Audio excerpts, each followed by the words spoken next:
Hello and welcome to Creatives Like Us, a podcast where we open up conversations about what it really means to build a creative career when you're Black or brown. I'm your host, brand and marketing graphic designer, Angela Lyons.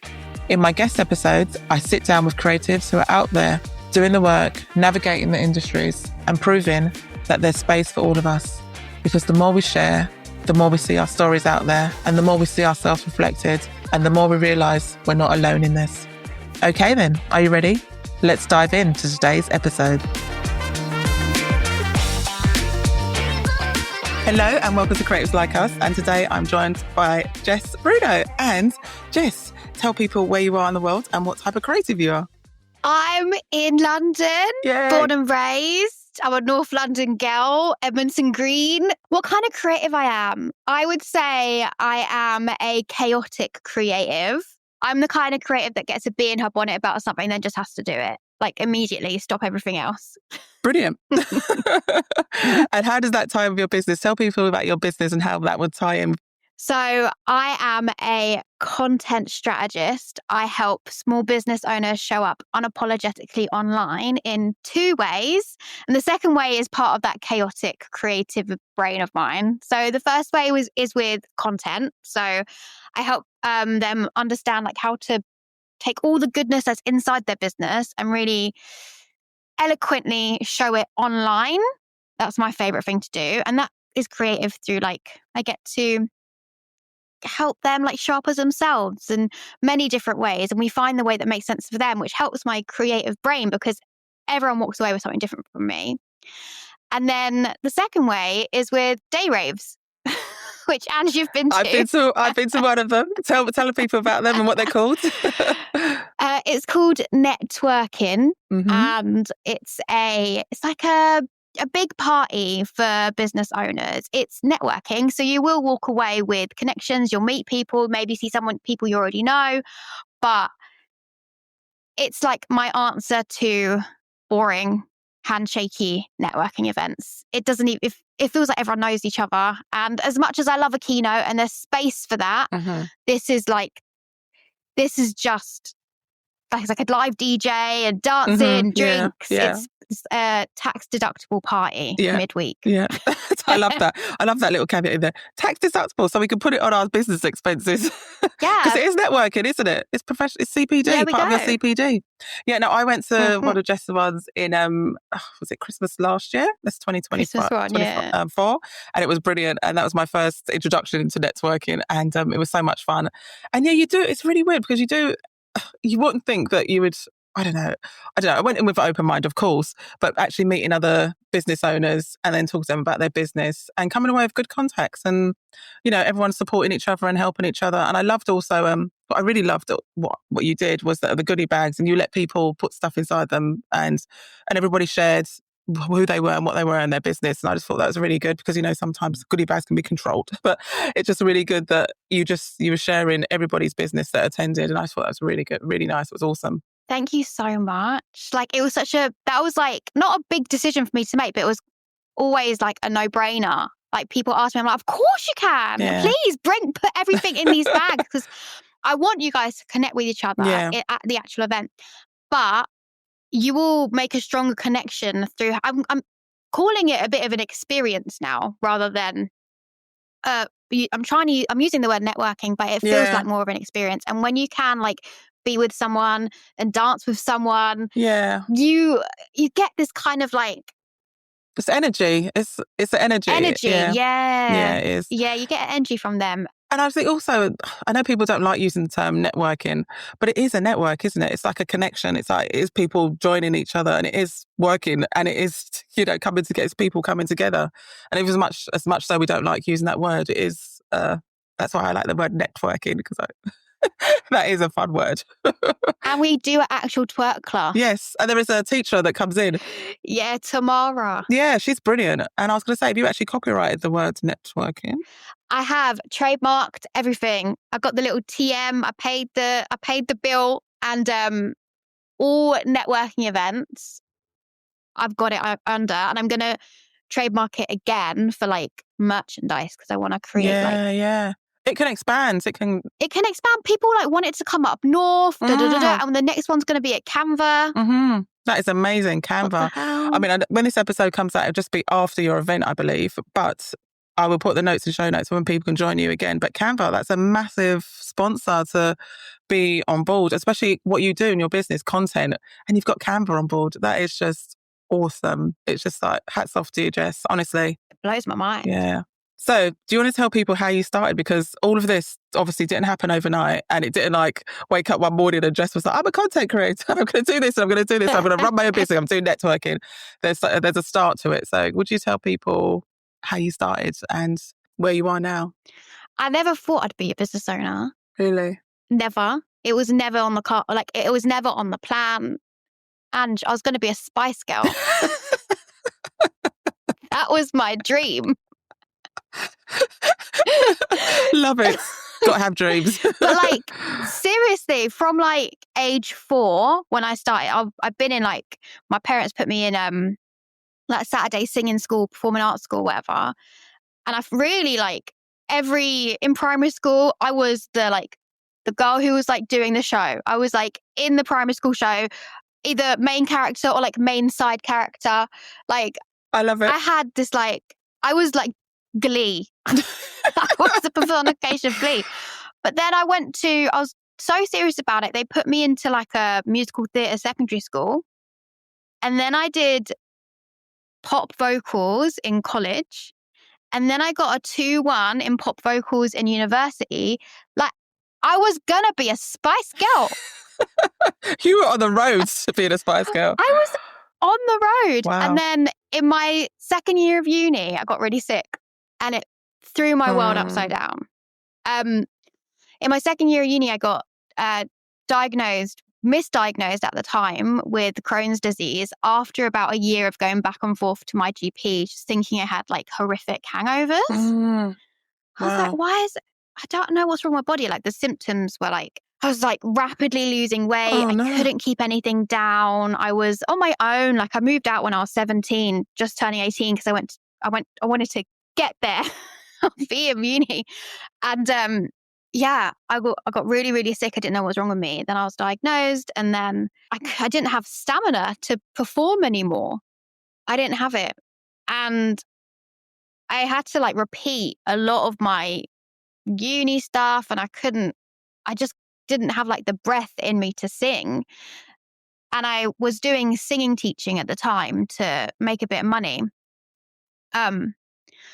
But I couldn't keep up with it. So I got a job at my local picture house cinemas, and it was looking after this thing called Kids Club, which was like a Saturday, like a £1 cinema ticket, Saturday event where kids could come and they'd have birthday parties. And part of the job was to also advertise it. You had to post like on the Facebook pages, and you had to find the mums groups. You had to find everyone to tell people it was happening. And then the job included having to like sell these birthday parties. And that was like the very beginning of me like learning about like marketing, events marketing specifically, without putting any words to it. And so that's why I never felt any like heartbreak or lost love for the singing career. But I knew it wasn't at that time something I had capacity for. And so I just kind of went down the job route. And I was really good at it. Yeah. And I really liked it. I worked with Picture House Cinemas for years. The Kids Club started like going out to all the other ones, not just in my branch, but it was doing so well there. They modelled it in lots of different ones as well. Serious? Oh, wow. That's so cool. I know. I was young. Oh, you created something. Yeah, I was young. I created something, but like didn't think it was even a thing, you know? I didn't think to put anything on it. When I left Picture House Cinemas, I got another job in marketing, and I worked for a company called Exclusive Touch, who ran brunch parties. One of them's called Reggae Brunch. One of them's called Afrobeats and Brunch. Oh, I know that one. So I was with them from when it was like, it just started popping off. When I started with them, they were doing like 1 or 2 events a weekend just in London. And then by the end of my 3 years with them, they had gone like across the country.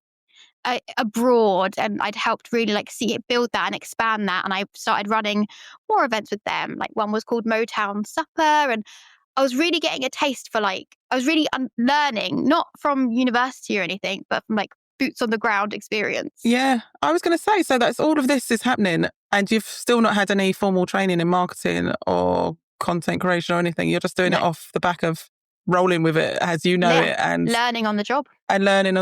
Wow. Yeah. And then my business then started in 2020. I'm a lockdown baby business. Mm-hmm. The events world, the marketing of events, like it just shut down. At that same time, my health was like, I decided to get sober. I was self-medicating a lot to control my illness. The world shut down. I had no money. I had no job anymore. And I had to move back in with my mum and my grandma at 27 years old after 10 years of living on my own, paying my own way. And I moved into this little like tiny box room, which was no complaints. It was just very different from what I was used to, having freedom. I had literally 20p in one account, minus 500 in a Monzo account that I didn't even know about. That was wild. Oh my gosh. And then my friends, who were all creatives, were messaging me and they were saying, I'm about to start a business. Can you tell me how to do this Instagram post? Because they saw my success with like all the other businesses. They knew I had an awareness of it. And this is all like in the background. I was getting quite a lot of messages from like singers who are making post-bop brownie businesses or... Oh, wow. Everyone's transforming. Made redundant, becoming like life coaches and all of that stuff. I was getting messages and my mum said to me, I bet you could charge for that. I was like, what? No, I can't. She goes, yeah, you can. Next time someone messages you, say it'll be £25. And I was like, for what? She goes, you'll give them advice, but it'll be £25. I said, okay.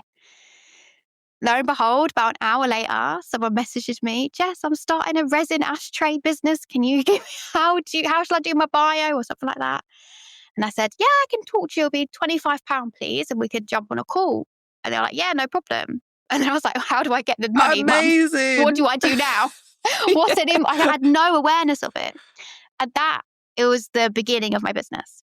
Wow. Check that. Your mum. My Bless mum. her. Yeah. Yeah. Isn't that amazing that all of these steps along the way that you've had I just love that you didn't have any formal training, you just learned along the way or talking to other people and including your mum, It's just like, that is so cool. You must be very proud of yourself.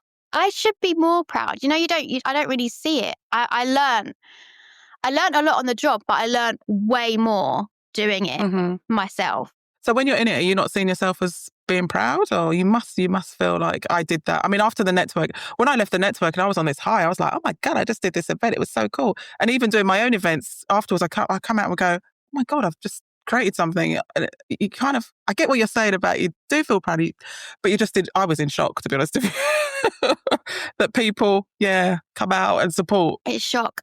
I turned into like the showman version of myself when I'm at events and doing stuff like that. I love it.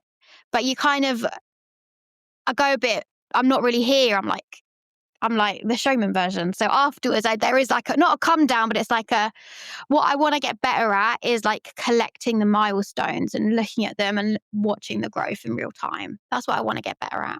Yeah, you should do. I'm sure you've got a smile file somewhere. People always have this. I don't know if you've heard of it, but the smile file, when good things happen, put it in a little folder somewhere on your phone and just like have a look back and just flick through it, especially the comments and what people say about you. I mean, you are awesome, Jess. I mean, even the other day, I saw on Instagram, you offered checks on people's Instagrams and then what they were posting. And the response that you got was just crazy. I think you thought you were going to get about 10 responses and you had to stop it at one point because you had over 80 responses and you were giving feedback for free. Your mum would be saying £25. She'd say, what are you doing? She'd go, what are you doing? Do you know what? It was a blessing and a curse. I genuinely thought about 10 people would. I did it as like a bit of soft market research for myself, just to identify like what are people's pain points right now. And then I'm going to use that to speak to them when I launch my next group program. But then I got 80 people asking for these roasts that I said, it's not a roast in a mean way, but I said, I'll give you feedback. Tell us people what the roast meant. So I said, I'll roast your content and that meant I'll tell you what I believe is working, what needs tweaking, and what I think you should kind of maybe hold back from doing. That's not really helping you towards your goal. But before I asked people to answer those questions, I sent them a message that said, tell me what your current goal is of the business and tell me what you think is holding you back from getting there. And then I can cross-reference that with your page and just to see like if I can recognize your goal in your content right now. And it was wonderful. It was wonderful to see. It was wonderful to collect all of this information. Yeah. I've got it in a folder that's like very overwhelming right now. Yeah. I'm going to use all of like their language to help support my next group program. I think that's the fun thing. And well, you are also on many things, but it's collecting data and helping people and seeing what's next for them. You're not one of those people who just saves it that was doing Instagram in 2020. 2022 or something like that. You're actually current day. You're always helping people, always feeding people, and your content is always on point. And people, please follow Jess because like she is just awesome online. I try really, really hard, and I think because I didn't go to marketing school, the marketing lingo doesn't come natural to me. And I remember in the really early days, people would always compliment me on saying things in a really easy and like non-jargon way. But I was like, how else would you say it? Now I know there's like these words that people use, and sometimes I'll catch myself saying like funnel and pillar and stuff like that, which is fine. But then I got to think that's actually causing a barrier to my ideal clients who don't need to know that. They just need to know how to make a difference. So I actually do try really hard to stay. So thank you for saying that. I appreciate that. Yeah, it's all good. I was going to ask, can you tell people where you are in your business now and what you're up to? Because I know you run a membership club. So I do. Tell people about that. I've got a little ecosystem. So years 1 to 3 in my business, I think I was just like, F around and find out. Really trying to like throw spaghetti at the wall and see what sticks in terms of what I want to offer. And I think middle to second year of business, I found a business coach who I've worked with consistently since. We've not been the whole time, but understanding how to set up offers and run a business and all of that, I had no awareness of. So working with her name's May James. We actually met on Clubhouse. Oh, really? Yeah. Interesting. Yeah. I resonated with a lot of things that she said. She's got a lot of similar experience to me. And so I started working with her and we've been on and off since then. And she's really helped me kind of work out my offer suite. But so I started with one-to-ones I did social media management. I did just coaching. I did a lot of things. And then I moved into having one-to-one and a membership. The membership has been going, it's a bit like, I feel like memberships are so trendy now. Everyone's got a membership, hasn't it? I'm like, oh gosh, I've seen another friend who's a designer. I'm just seeing that she's having a membership. I'm like, wow, everyone's having memberships. But do you know what? Memberships, they're hard work. It's not just like, say, I've got membership and just like put it out there. You've actually got to be active. The person that's holding it and, leading it. It's a lot of work. I know that, that I'm part of being freelance and I see the amount of effort that Steve puts in, and I'm part of your membership and I see the amount of effort that you put in. I'm just like, I don't think I could do a membership. It's just too much effort. It's a lot of work. I mean, it's great, but it's a lot of work. It's a lot of work. And it's, especially as the numbers grow, like my membership has been like kind of at a steady churn of between 100 and 120 members. That's kind of where my churn is. But even just from like an energetic point of view, the churn of knowing people can come in and out all the time and like, it's hard. It's hard to keep up. It's hard to keep it fresh. It's hard to do challenges, especially at that low ticket rate. So my membership's £35 a month. It started at 28, then it went to 30, now it's 35. But I look at it and I'm like, everything that I put in there, it should be a lot more. And the fact that I'm not charging more means that the people in there will only kind of pick and choose the bits that make sense for them, which is fine. And I don't mind that. But I've been running it for ages. I see it more as like my top of funnel. And a lot of people come through the membership and will either like do my group program or do one-to-one with me or come to my events. Like that's where I see it. And so I also run a group program called Watch Us Grow. I'm currently in its 5th iteration, which is incredible. And I'm launching the 6th one in September launch, October start. Can you tell us a bit about Watch Us Grow? Do you know what? I just love the name. That's what I want to know. It's like, tell me, please. So Watch Us Grow is a 6-month, I hate to use the term mastermind, but it's not just me talking at the group. It's an amazing high-level room of experts who are all here to have more visibility in their business. And there is key trainings. You'll learn my method. I'll have eyes on your content. You'll get live feedback from me. But a lot of it is having like in-depth, high-level feedback from each other as well. Okay. Because it's not for beginners. Like, let's say, I wouldn't even say the content club's for beginners, but it's more of like an entry-level rate. The people that are inside Watch Us Grow are more seasoned business owners who have an awareness of like, they're good at looking at other people's stuff. They need the time and capacity for themselves. Right. And I get so many compliments on how this program is built to have that kind of high level support from each other, as well as the feedback and direction from me as well. So it looks like 6 months. There is a 2-hour, I call it like a conference room every Tuesday. We have a theme for each month, and there's guided training inside the portal. But some people, like, they don't need to learn my method. Some people will do this program again and again. They're just there for having like the accountability and support. Because a lot of the time, you know what you need to do. You just need a bit of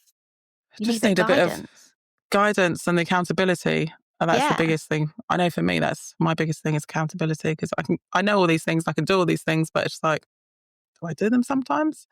That's why I like the challenges sometimes. And it's just like, oh, I could do this for a week, or I could do this for this amount of time. I add in challenges as well. Yeah, like in September, which would be the last session, the last time for this container, we're doing an email challenge. And by the end of September, their goal is to get 100 new subscribers into their email.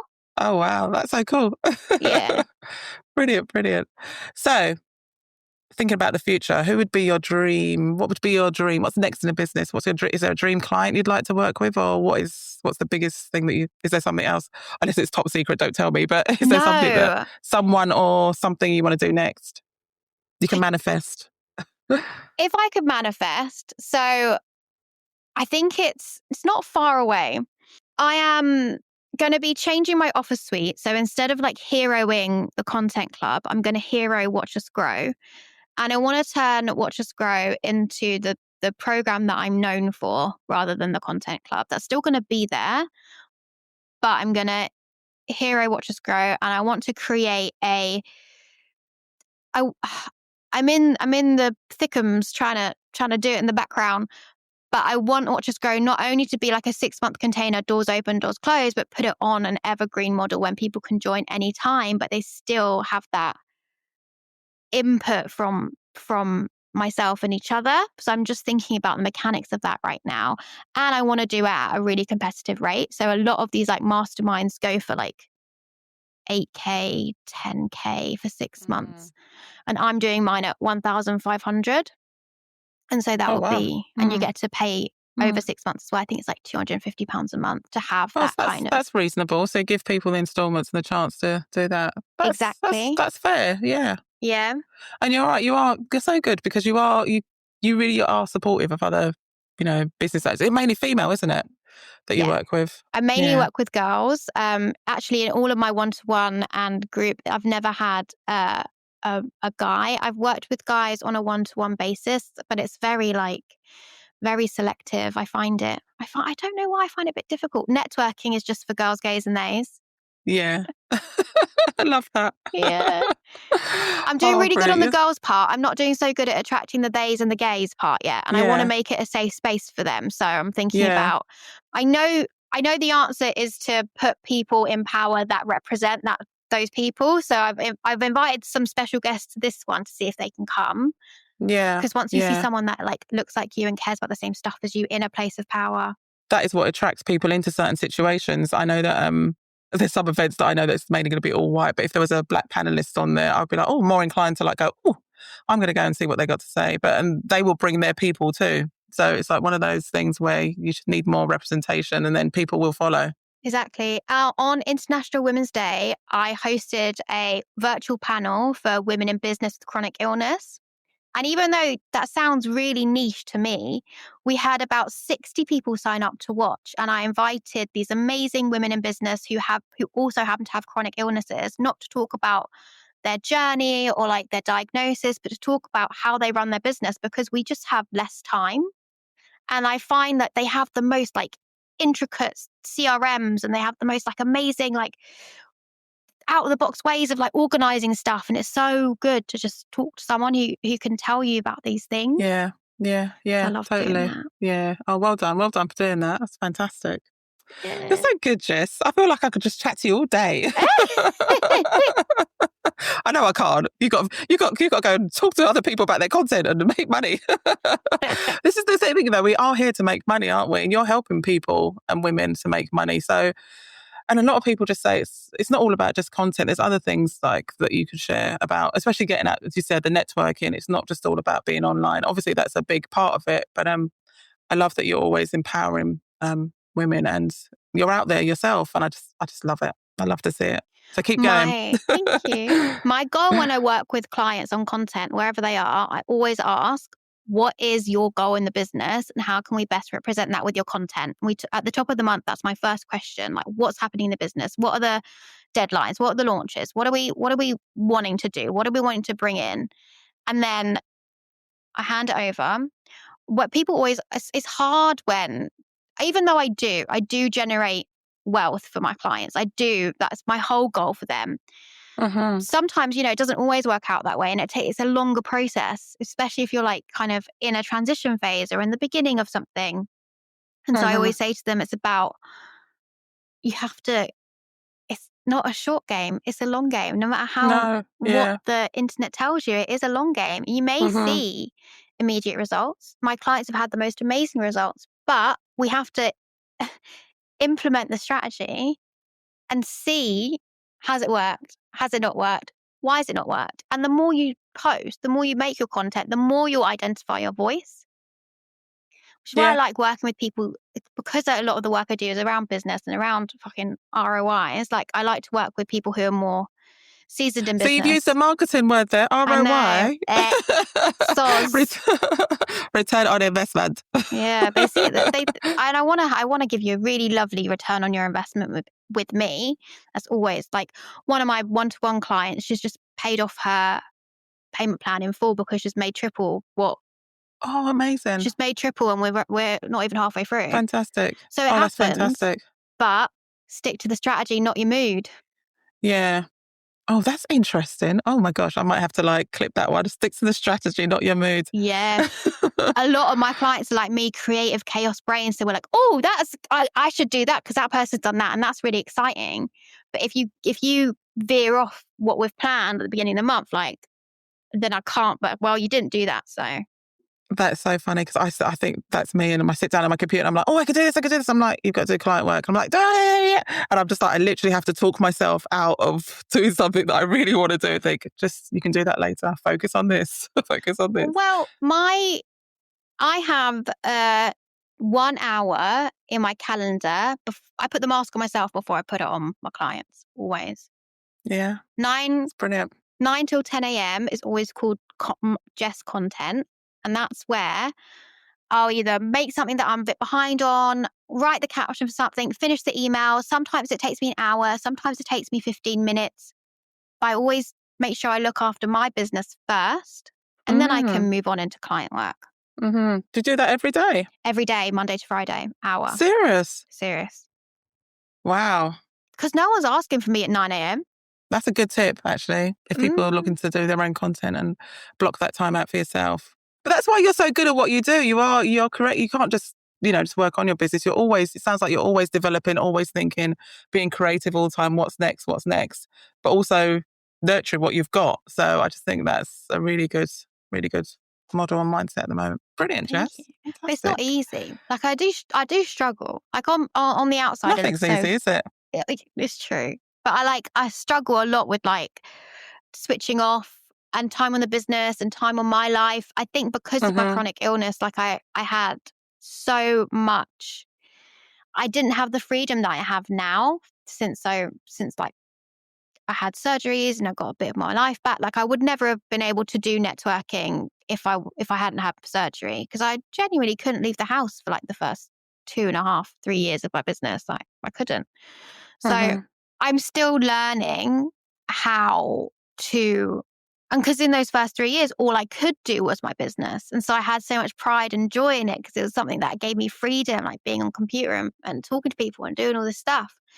But now I'm trying to learn how to really step away and really switch off and really, like, if I have a chaotic creative idea for the business, how to park it and not do it immediately, and how, it's hard. I'm trying to have Mondays and Fridays no client work, and just either Fridays you take off completely or do a little light work for me. I still haven't got into the full, like, I still cheat on it, but it's there. But it's there. Yeah. Yeah. It's planning and it's there. You're doing bit by bit. As you said, it's hard, so you can only do so much. And if it's there, you're trying, so it's all good. Yeah, well done.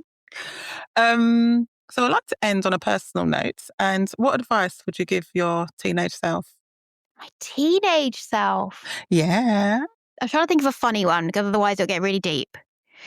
Get off dairy, like ASAP. You don't need it anymore. It's only harming you. Stop the milk. Okay.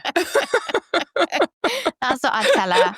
Get off dairy now. Get off dairy now. It's only going to cause you so much grief, and you're going to keep trying to have that Nutella. You don't want it. And dairy is in so many products. Even in crisp, I found. It's everywhere. It's everywhere.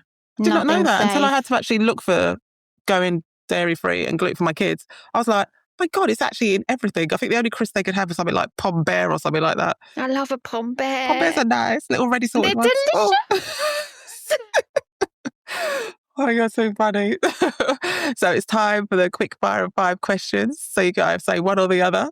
So it's crisp or chocolates? Crisp. Beach or forest? Beach. Book or Kindle? Book. Reggae or soul? Reggae. Patty or sandwich? A patty. Brilliant. What are these questions? They're lovely questions. Just to end the podcast It's on. so cute. I love it. But there was only like one real answer, so. I love it. And everyone's always different. So thank you very much. Is there anything else you'd like to add to what we've just been talking about today? Or is there anything else that you'd like to talk about? And then... No, this was lovely. This was really sweet. Thank you so much for having me. I had the best time. Same here. Will you tell people where they can find you? Tell them about your membership or Instagram. Obviously, I'll put all the notes in the show notes and the links and everything like that. So, but if you want to tell people, that'd be great. Yeah, you could come hang out with me on Instagram. Just search Grow with Jess Bruno, or hang out with me on LinkedIn. I'm getting a bit more on it with my LinkedIn nowadays. So come find me there.